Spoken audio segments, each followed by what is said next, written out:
तो 100 dresses part 2 ये जो है वो चैप्टर 6 है इंग्लिश की बुक में। और इससे पहले हमने चैप्टर सेम टाइटल का पढ़ा, चैप्टर 5 था, उसका नेम था द 100 ड्रेसेस पार्ट 1। ये द 100 ड्रेसेस पार्ट 2। तो सबसे पहले हम ये जान लेते हैं कि पार्ट 1 की स्टोरी क्या थी। तो पार्ट 1 के अंदर टोटल एक कैरेक्टर है, एक वांडा पेट्रोस की, सेकंड पैगी और थर्ड है मैगी। वांडा जो है वो बोर्डिंग साइड में रहती है, जो इस्लामी है, वहां से वो स्कूल आती है। उसके पास एक या दो ही ड्रेसेस है, वो भी फैडेड और पुराने। तो पैगी और मैगी वो ग्रुप बना के आते वक्त यहाँ पे स्कूल से जाते वक्त वांडा को एक जगह पे रोकते हैं और उसे बार बार एक ही क्वेश्चन करते हैं, तुम्हारे पास कितने ड्रेसेस हैं? और वांडा का रिप्लाई होता है कि मेरे पास 100 ड्रेसेस। तो वो कहते हैं कि सब अलग अलग कलर के, तो बोलते हैं कि हाँ सब अलग अलग कलर। ये एक तरह से गेम बन चुकी थी। अब धीरे धीरे से होता ही कि 2-3 दिन से वांडा स्कूल नहीं आती, तो तब किसी का ध्यान उसकी अटेंडेंस पे नहीं जाता है। लेकिन जब कंपटीशन आती है ड्राइंग की और उसके अंदर वांडा पेट्रोस ने अपने ड्राइंग जो है भेज दिए कंपटीशन के लिए 100 ड्राइंग्स। वो सब क्लास में लगाए होते हैं और रूम 30 के जितने भी बच्चे वो देखते हैं, और देख के सब लोग यही कहते हैं कि इनमें से कोई भी एक पिक्चर वीडियो कंपटीशन देखने के लिए लायबल है। और सच में जो ड्राइंग कंपटीशन है वो वांडा पेट्रोस की जीत था, वो उस दिन भी स्कूल में प्रेजेंट नहीं। अब ये सब देखते हुए पैगी और मैगी ये सोचती है ये ड्रेसेस जो बात कर रही थी वही सब कलरफुल ड्रेसेस है। तो यहाँ से स्टोरी फिनिश होती है और सेम स्टोरी जो है वो पार्ट 2 में स्टार्ट होती है। While the class was circling the room, the monitor from the principal's office brought Miss Mason a note। अब जब पूरा क्लास सर्कल बना रहा था तब एक मॉनिटर है जो प्रिंसिपल की ऑफिस में से एक नोट लेके आता है और वो नोट मिस मेसन को देता है। अब यहाँ पे एक चीज आती है वो है नोट। किसको हैंड ओवर की जाती है? क्योंकि टू मिस, ये जो मिस मेसन है वो रूम 30 की class teacher. Miss mason read it several times and studied it thoughtfully for a while। जो एक बच्ची है चिट्ठी उसको मिस मेसन जो कई बार पढ़ती है, सिर्फ पढ़ती नहीं उसको स्टडी भी करती है अच्छी तरीके से सोच समझ के। then she clapped her hands। बाद में मिस मेसन को अपने हाथ को क्लैप करती है। अब वो कहती है Miss Mason attention class, everyone back to their seat. Class में आप ध्यान दीजिए, हर कोई अपनी अपनी सीट पे बैठ जाइए। when the shuffling of feet had stopped। अब पूरा क्लास अपनी अपनी जगह पर बैठने के लिए जाता है, तो डेफिनेटली जो आवाज है वो आएगी। वो जो फिनिश हो गया उसके बाद यानी कि सब लोगों ने अपनी अपनी जगह ले ली, शांति से बैठ गए। उसके बाद क्या हुआ? And room was still and quite. Room जो एकदम से मोशनलेस हो गया और शांत हो गया। मिस मेसन से तब मिस मेसन कहती I have a letter from Wanda's father that I want to read to you। कि मेरे पास जो वांडा के फादर है उनका लेटर आया है और वो मैं आप सबको सुनाना चाहता हूँ। तो यहाँ पे एक नोट की यानी कि लेटर आता है, लेटर फ्रॉम कौन भेजता है?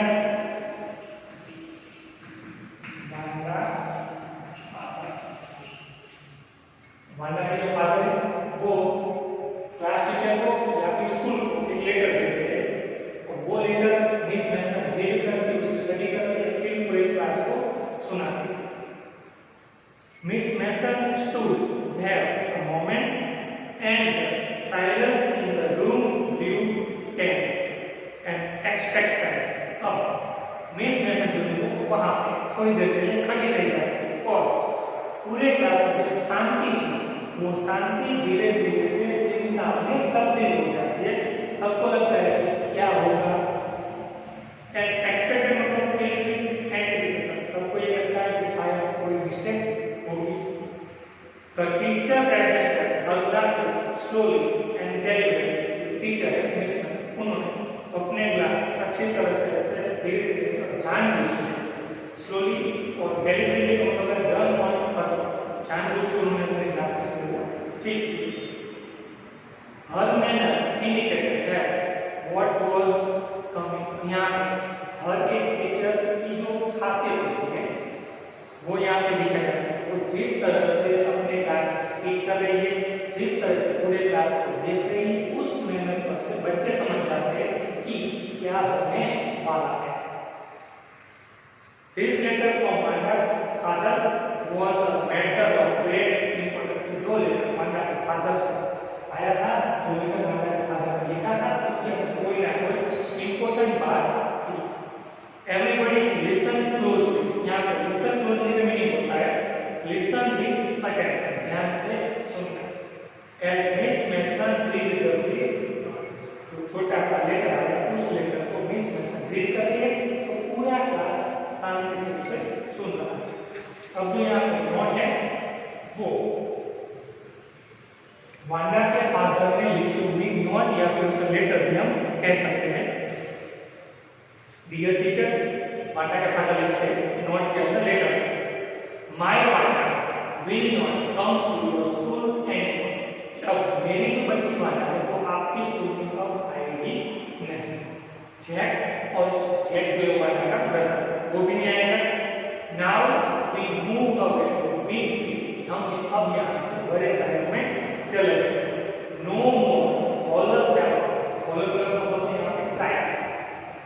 No more ask why fun end, कब वहाँ ज्यादा ट्रायल नहीं होगी, ज्यादा बच्चे उसको चिढ़ाएंगे नहीं।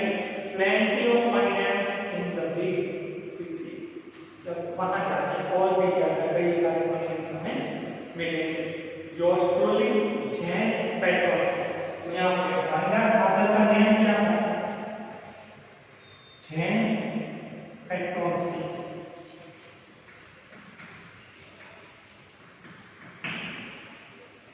और वांडा के ब्रदर का नाम था जैक पेट्रोस्की। ये जो लेटर है वो मिस मैसन पूरे क्लास को सुनाती है। A deep silence met the reading of this letter. जैसे मिस मैसन लेटर रीड करती है पूरे क्लास में एक शांति जो छा जाती है। Miss Mason took off her glasses, अब मिस मैसन अपने ग्लासेस निकाले, ब्लू ऑन them, उनके ऊपर वो ब्लू करती है, and wiped them on her soft white hand, और फिर से वो ग्लासेस को वाइप करती है अपने सॉफ्ट हैंडकरचीफ से। Then she put them on again, फिर से वो ग्लासेस पहनती है and looked at the class, और पूरे क्लास को देखती है। When she spoke her voice was very, जब मिस मैसन बोलना स्टार्ट करती है पूरे क्लास को तब उसकी आवाज बिल्कुल शांत थी, धीरे। अब ये जो पैराग्राफ है मिस मैसन पूरे क्लास को कहती है, I am sure that none of the boys and girls in room 13 would purposely and deliberately hurt anyone's feeling because his or her name happened to be a long unfamiliar one. Miss Mason कहती है कि मुझे ये खातिर है कि हमारे class यानी रूम 13 से कोई भी बॉयज या कोई भी गर्ल्स ने जानबूझ के किसी की फीलिंग हर्ट नहीं की हो, क्योंकि अब उसका यानी कि हिज यानी कि जैक और हर यानी कि वांडा, उनका जो नेम है वो अब हमारे लिए लंबे समय तक अनफैमिलियर, यानी कि हम उसे पहचानते नहीं, ऐसा होने जा रहा है। अब ऐसा क्यों कह रहा है यहाँ मिस मैसन? क्यों? जो वांडा पेट्रोस्की और उसके जो फादर जैक पेट्रोस्की, उन्होंने ये शहर छोड़ दिया, जहाँ पे वो रहते थे वो शहर उन्होंने छोड़ दिया और बड़े शहर में चले गए, यानी कि उन्होंने स्कूल भी छोड़ दिए। तो अब स्कूल से उसका लिविंग सर्टिफिकेट जो है वो निकाल दिया जाएगा। तो अब वो रूम 13 और स्कूल के लिए एक अनफैमिलियर नेम जो है वो बनते हैं। और उसके पीछे रीजन क्या है, स्कूल छोड़ने का या पूरा शहर छोड़ने का, शायद वांडा पेट्रोस्की की फीलिंग्स जो थी वो हर्ट हो रही थी कहीं ना कहीं पे रूम 13 के स्टूडेंट्स के द्वारा। तो यहाँ पे ये कहना चाहती है कि अगर हम में से किसी भी बच्चे ने जानबूझ के ये किया है तो उसका जो नेम वांडा पेट्रोस्की हमारे लिए लंबे अरसे तक अनफैमिलियर होने जा रहा है। I prefer to think that what was said in thoughtlessness। मैं यही प्रेफर करती हूँ कि जो भी करा गया है यानी लेकर वो थॉटलेसनेस यानी कि बिना सोचे समझे कहा गया है। अगर किसी ने कुछ कहा है वांडा तो सोच समझ के डेलिबरेटली जानबूझ के नहीं कहा होगा कि मैं ऐसा कहूँ और उससे वांडा हर्ट हो और फिर वो स्कूल छोड़ के चले जाए, ऐसा किसी का पर्पस नहीं होगा।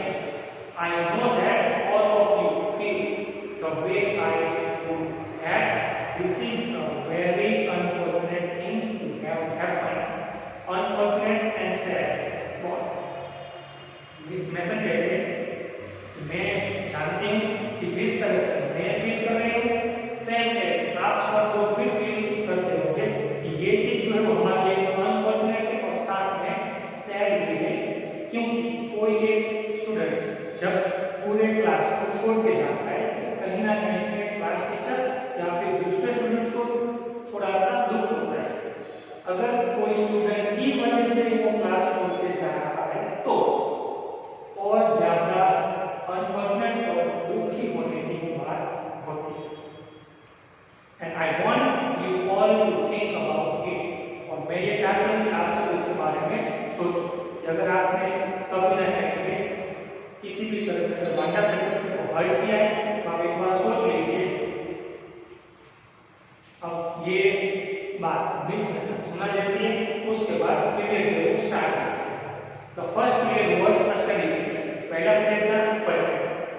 Maddie tried to prepare for lessons, Maddie ने तो अपना लेसन प्रिपेयर करने के लिए ट्राई किया, but she put her mind on her work, लेकिन मैडी जो है वो अपना दिमाग अपने काम के अंदर नहीं लगा सकती।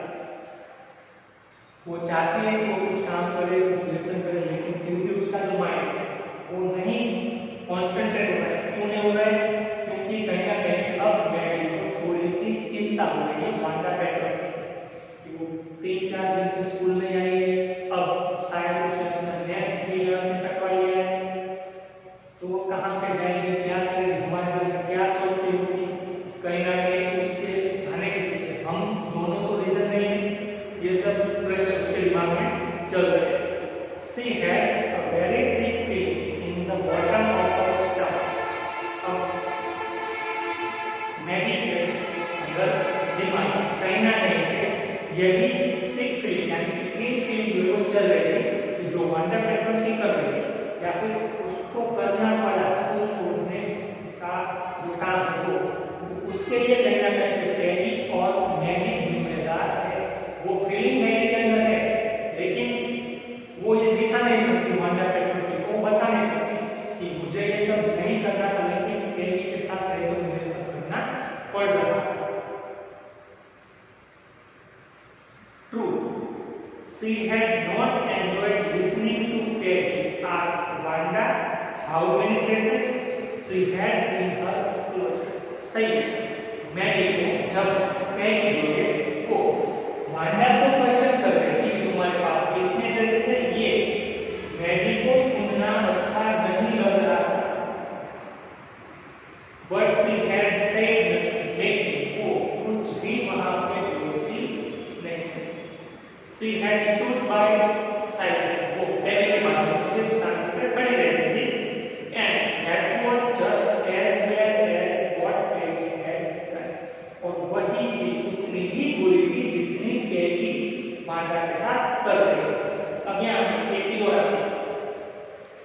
कि कोई भी काम जो इंसान करता है ये साइकोलॉजी।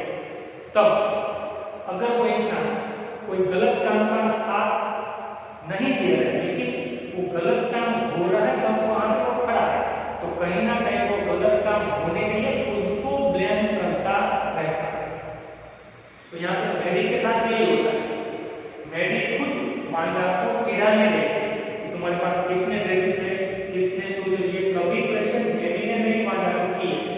लेकिन जब पेगी क्वेश्चन कर रहे थी वांडा को तब चुपचाप मैडी पेगी के साथ खड़ी रहती थी, ना वो कुछ बोलती थी और ना वो पेगी को स्टॉप भी करती। तो कहीं ना कहीं अब उसको ये लगता है कि मैंने भी मिस्टेक की, मुझे कम से कम पेगी को एट दैट टाइम वहां पे रोकना चाहिए था कि तुम्हें इस तरह से वांडा को चिढ़ाना नहीं चाहिए। वर्ष बहुत ही बुरा था।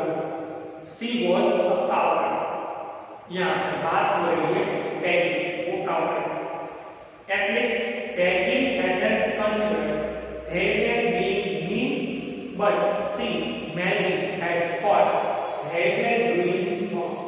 अब जो पैगी है उसको ये नहीं लगता कि उसने कुछ गलत किया, किसी और की फीलिंग उसने हर्ट की, लेकिन कहीं ना कहीं मैगी को ये लग रहा था कि उन्होंने यानी कि उसने गलत किया है। She could put herself in Wanda's shoes. वो खुद अपने आप को वांडा की जगह पे इमेजिन कर रहे थे। जब इंसान ऐसे कोई मैटर पे आता है, जनरली होता है कि हम जाने अनजाने में किसी की फीलिंग हर्ट कर देते हैं, हमें नहीं पता होता है कोई जॉब करते या दूसरी कोई बात के लिए, लेकिन जब हम जो इंसान विक्टिम बनता है उसकी जगह अपने आप को हम विजुअलाइज करते हैं, यानी इमेजिन करते हैं हम भी शायद इस तरह का शिकार बने, तो हमें ऐसा होता है कि जो हम कर रहे हैं वो गलत है। कई सारे प्रॉब्लम ऐसे होते हैं जिनका सॉल्यूशन विजुअलाइज करने से मिल जाता है। तो यहाँ पर मैडी खुद ये देख रही है कि अगर वांडा की जगह पे वो होती तो उसकी फीलिंग हर्ट होती, अगर पैगी होती तो उसकी भी फीलिंग हर्ट होती। Goodness wasn't there anything she could do, कि अब क्या नहीं जो वो कर सकते हैं। If only she could tell Wanda she hadn't meant to hurt her feelings, कि अगर उसे वांडा को इतना ही बता दे कि उसका कोई भी इरादा नहीं था वांडा की फीलिंग हर्ट करने। She turned around and stole a glance at Peggy. अब थोड़ी सी मुड़ जाती और पैगी के सामने देखती, but Peggy did not look up, लेकिन पैगी को उसका ध्यान ऊपर नहीं, अपने काम में मशगूल है। She seemed to be studying hard. ऐसा लग रहा था जैसे कि पैगी को बहुत ही ज्यादा मेहनत कर रही है, या ज्यादा पढ़ रही है। Whether Peggy felt badly or not, पैगी को बुरा लग रहा है या नहीं लग रहा है वो मैटर नहीं है। She यानी कि Maddie had to do something, Maddie को कुछ करना था। She had to find Wanda better, उसे मैडी को वांडा पेट्रोची को फाइंड करना था। Maybe she had not yet moved away, कि शायद वो अब तक नहीं कहीं पे गई होगी। Maybe Peggy would clean the heights with her, शायद पैगी जो है वो उसके साथ, यहाँ पे हाइट्स का मतलब होता है बोविल्स साइड जहाँ पे वांडा पेट्रोल के रहते हैं स्लम एरिया, शायद पैगी उसके साथ आए and they would tell Wanda she had won the contest, और बोल वांडा को कहे कि तुमने जो कंटेस्ट थी वो ड्राइंग की जीत ली है। that they thought she was smart and the 100 dresses were beautiful, उसके बाद वो लोग कहे कि तुम बहुत ही स्मार्ट हो और तुम्हारे 100 ड्रेसेस बहुत ही ब्यूटीफुल है। तो यहाँ पे हम एक कैरेक्टर का ये एस्पेक्ट जानने को मिलता है, उसकी कैरेक्टरिस्टिक्स कि वो गलत का साथ नहीं दे रही है, फिर भी कहीं ना कहीं वो अपने आप को ब्लेम करती है वहां पे से खड़े रहने के लिए, और वो सोचती है कि मुझे वांडा के पास जाना चाहिए और उससे बताना है कि तुमने कंपटीशन जो ज्वाइन किया जीत ली और तुम्हारे सारे एडमिशन प्रॉपर्टी सुनकर। यहाँ पे एक पॉइंट है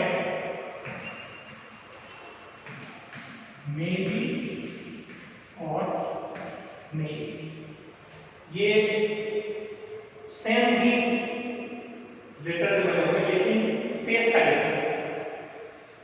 मे बी ये एडवर्ब, ये मे और बी ये वर्ब, दोनों पॉसिबिलिटी जो है वो बताते हैं, लेकिन दोनों का इस्तेमाल जो है वो अलग जगह पे होता है।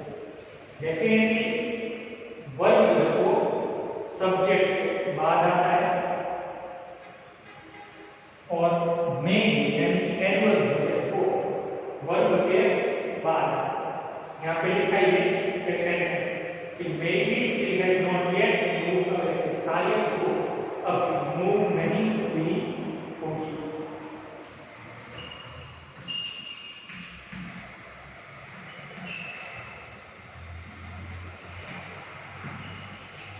Maybe she had not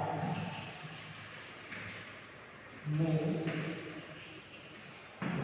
तो यहाँ पे ये इस्तेमाल हुआ साथ में, ये एडवर्ब, सब्जेक्ट, हेल्पिंग वर्ब और अदर। स्टार्टिंग में मतलब एडवर्ब है और वर्ब के बाद क्या सकता है। अगर ये हमें इस्तेमाल करना है तो हम ऐसे कर सकते हैं कि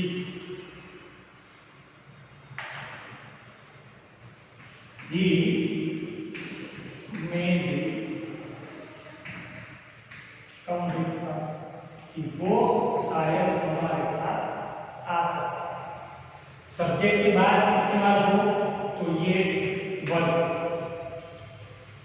हेल्पिंग वर्ब में, और साथ में आए तो एडवर्ब। ये डिफरेंस थोड़ा सा ध्यान में रखना है। यहाँ पे ये फर्स्ट वीडियो कंप्लीट करते हैं, इसके नीचे फॉलो क्वेश्चन दिए, उसे रीड करना है और आंसर पैराग्राफ से